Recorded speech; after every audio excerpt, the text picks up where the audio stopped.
புகழ் பெறும், பல பேருடைய அழைப்பு ஒளியா இருக்கும். என் மேல ஒரு வழக்கு போடும், ஓடு வா. என் செல்போன் எடுத்து பாரு, உங்களை பேசலாம்.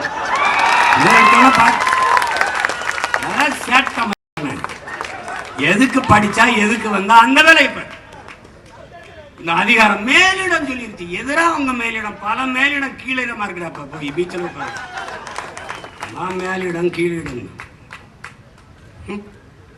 வரலாற்றின் கால சக்கரங்கள் சுரண்டு கொண்டுதான் இருக்கிறதுங்கிறார் எங்க தலைவர். இன்னைக்கு மேல இருக்க, நான் வீதியில இருக்கேன். ஒரு நாள் நீ வீதியில் நிப்பா, நான் மேல நின்று நீ கத்திட்டு இருப்பா, நான்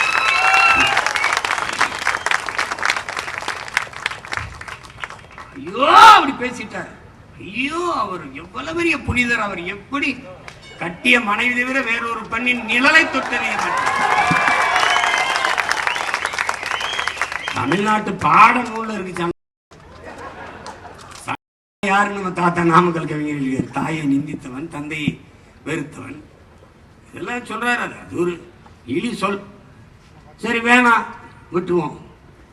இன்னையில இருந்து சனி பாடாதே, கொடும் சனியன்னு பாடுது. வேற ஏதாவது வரி வேணா கேளுங்க, எழுதி அனுப்புறேன்.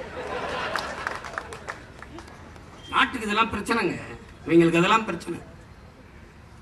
இந்த நாடு அனுபவிக்கிற பெரிய மீனவர் படுகொலை காரணமே இவங்க தாங்க. கச்சத்தீவை எடுத்து கொடுத்துட்டு கொடுத்தவன் காங்கிரஸுங்க, கொடுக்கும்போது கூட நின்று வேடிக்கை பார்த்தது திமுகங்க. ரெண்டு பேரும் கூட்டணி வச்சு ஓட்டை வாங்கிட்டு மஞ்சள் குளிச்சுட்டு இருக்காங்க. 400 டிஎம்சி வந்துட்டு இருந்தாங்க கர்நாடகாவிலிருந்து நமக்கு தண்ணீர், 400 டிஎம்சி. அது 10வது வழக்கு போட்ட பெருந்தகையை இயக்குறாங்க அம்மையார் இந்திரா காந்தி பிரதமர். அப்ப 356 பயன்படுத்தி ஆட்சியை கலைச்சி விடுகிற ஒரு முறை இருந்தது. அதில் கலைச்சி விட்டுருவாங்கன்னு தான் கச்சத்தீவை கொடுக்க காத்துக்கிட்டு இருந்தேன். பொறுமையா இருந்தது. ஆண்டுதோறும் பல லட்சக்கணக்கான தொண்டனை கூட்டி மாநாடு போடுற நீங்கள் ஏன் கச்சத்தீவை கொடுக்கூடாதுன்னு ஒரு கூட்டம் போடல, ஒரு ஆர்ப்பாட்டம் போராட்டம் செய்ய. அன்னைக்கு இந்திய நாடாளுமன்றத்துக்கு பேசின ஒரே மான தமிழன், மரத்தமிழ் வீரன் எங்க தாத்தா முக்கியத்தவர் மட்டும்தான். ஒருத்தரும் உங்க தந்தை இந்திய நிலப்பரப்பில் ஒரு பகுதி எடுத்து சீனாவுக்கு கொடுத்து வரலாற்று பெரும் துரோகம் செய்தார். அதை போலவே நீங்கள் என்னுடைய தொகுதியான ராமநாதபுரத்துக்கு சொந்தமான கச்சத்தீவை எடுத்துக் கொடுத்து தமிழ்நாட்டிற்கு மிகப்பெரிய வரலாற்று துரோகத்தை செய்கிறீர்கள் இந்திரா காந்தி என்று பேசிய பெருமகன் நம்முடைய தாத்தா அவர்கள். என்ன பிரச்சனை? இன்னைக்கு ஒரு டிஎம்சிக்கு நம்ம முட்டிக்கால் போட வேண்டியது. இப்படி பெரும் வெள்ளம் பெஞ்சு பெருக்கெடுத்து ஓடினாலே வழியே நமக்கு அந்த தண்ணி தர தயாராங்க. நிதி ஆயோக்கு நிதி தரல, போகல, கோபம். நான் வரவே இருக்கிறேன், போகல. அந்த ஆண்மைத்தனத்தை, அந்த வீரத்தை, அந்த கோப உணர்வை, அந்த ஆத்திரத்தை நாங்கள் மதிக்கிறோம். நிதி தரவில்லை என்று கோபப்பட்டு நீங்கள் நிதி ஆயோக கூட்டத்துக்கு போவதை தவிர்த்த பெருந்தகையே, ஒரு சொட்டு நீர் தர முடியாது என்று சொல்லும் போது உன்னோட கூட்டமில்லை, உனக்கு ஒரு சீட்டுமில்லை என்று கோவித்துக் கொண்டு இந்திய கூட்டணியிலிருந்து வெளியே வராதையே. இதுக்கு பதில் உண்டா? யார் சொல்லுவா?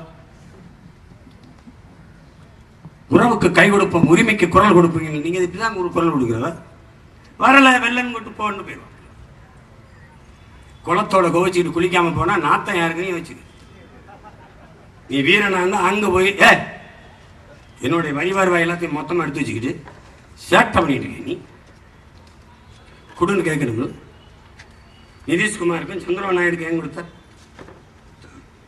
அவங்க கூட்டணி தேவையில்லை தான் ஆட்சியை காப்பாற்றணும், அதுக்கு நீ லஞ்சம் கொடுக்குற அப்படின்னு பேசி கரிச்சித்த அந்த உரிமையை பெறாம நான் போகல. ஏன் போகல? பேசுறதுக்கு ஒன்றும் தெரியாது. அங்கே போய் நான் என்ன பேசுறது? வேணாம். எங்க ஐயா டிஆர் பால் அனுப்பு, எங்க அண்ணன் ஆராஜா அனுப்பு, எங்க அண்ணி தமிழச்சி அனுப்பு, இல்லை அருமை அம்மையார் கனிமொழி அனுப்புங்க. நீங்க ஏன் போறீங்க? சரி, போகும்போது இந்த பாட்டை பாடிட்டு உற்சாகமா போங்க.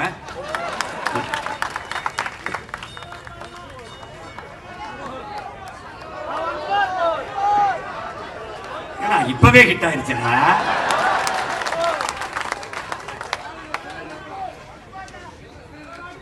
அன்னைக்கு இப்படிதான் என் மகன் பெரியவன் கோயில் பிறந்த நாளைக்கு கோயிலுக்கு போனேன்.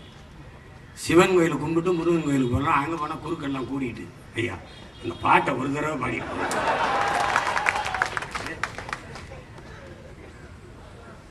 நீ பாடுறதா போயிடுறதா